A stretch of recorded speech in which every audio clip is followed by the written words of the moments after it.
नमस्कार दोस्तों, कैसे हैं आप सब। आज की इस इनकम टैक्स की वीडियो में हम बात कर रहे होंगे एप्लीकेबिलिटी ऑफ इनकम टैक्स। ये जो है आज हमारी वीडियो का टॉपिक होने वाला है, यानी इनकम टैक्स किन किन चीज़ों पर एप्लीकेबल होता है उस बारे में आज हम इस वीडियो में बात कर रहे हैं। ऑलराइट, तो चलिए शुरू करते हैं। सबसे पहले जहाँ पर इनकम टैक्स लगता है वो है इंडिविजुअल्स पर। नाउ क्या होते हैं इंडिविजुअल्स? कोई बहुत बड़ी टर्म नहीं है, सिंपल आप इसे कंसिडर कीजिए एक नॉर्मल पर्सन, कोई भी normal person. For example Mr Rakesh, Mrs Riya, ठीक है, ये नॉर्मल पर्सन है और यही कहलाते हैं इंडिविजुअल्स। अब चाहे ये सैलरीड हो या कैसे भी हो, इनकी इनकम पर इनको इनकम टैक्स लगेगा। ऑलराइट, पहला हमारा था इंडिविजुअल्स। सेकंड आता है HUF। HUF क्या होती है?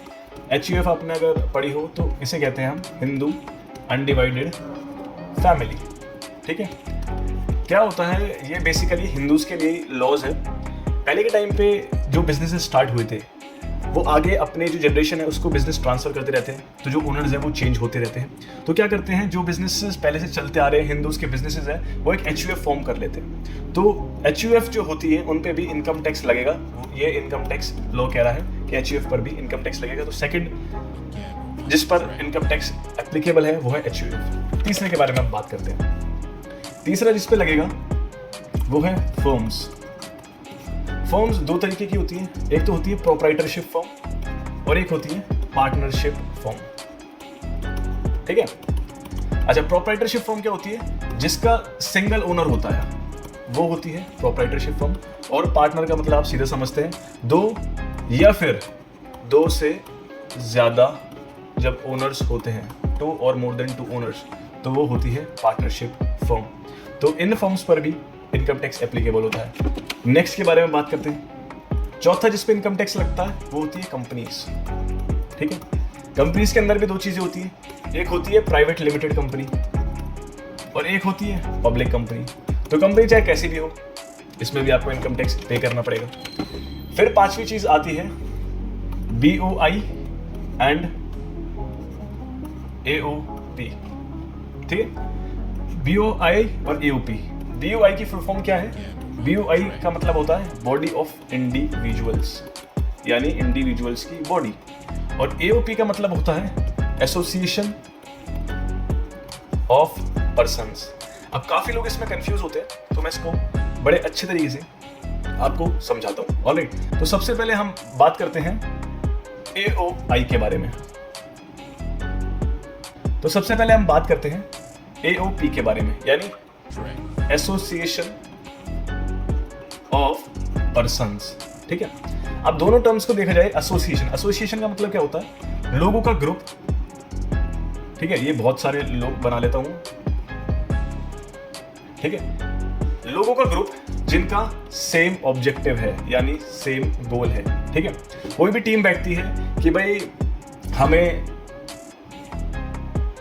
फॉर एग्जाम्पल एक प्रोजेक्ट है कि दिल्ली की में जो यमुना नदी है इसका हमें गंदगी साफ करनी है। तो इसके लिए क्या हुआ? इसके लिए मिनिस्टर्स भी लगे, ठीक है, नॉर्मल लोग भी लगे और वर्कर्स जो होते हैं लेबर्स वो भी लगी। तो डिफरेंट पर्सन्स, ठीक है, वो लगे जिनका एक गोल है कि जो यमुना नदी है, यमुना रिवर, उसको हम क्लीन करें, ठीक है।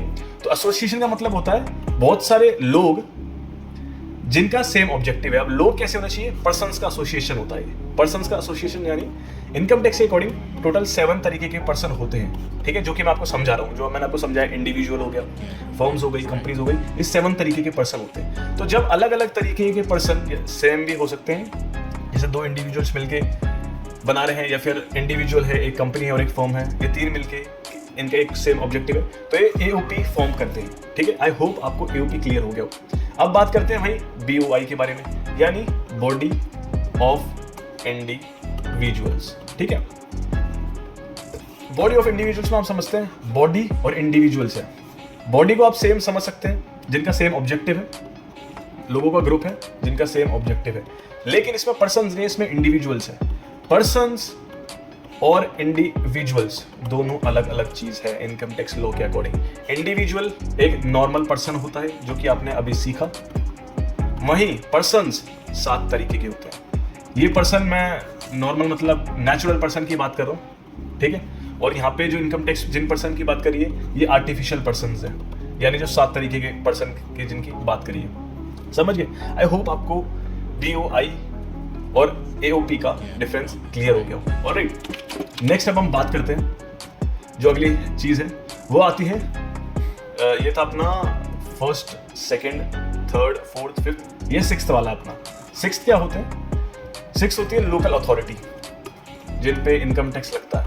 अब क्या होती है लोकल अथॉरिटी? कोई भी गवर्नमेंट ऑर्गेनाइजेशन जैसे पंचायत हो गई, ठीक है, म्यूनिसिपैलिटी हो गई, ये जो है ये अपनी लोकल अथॉरिटी की आती है।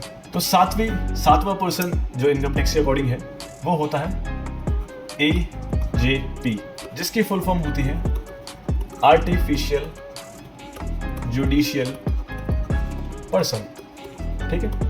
क्या होता है AJP?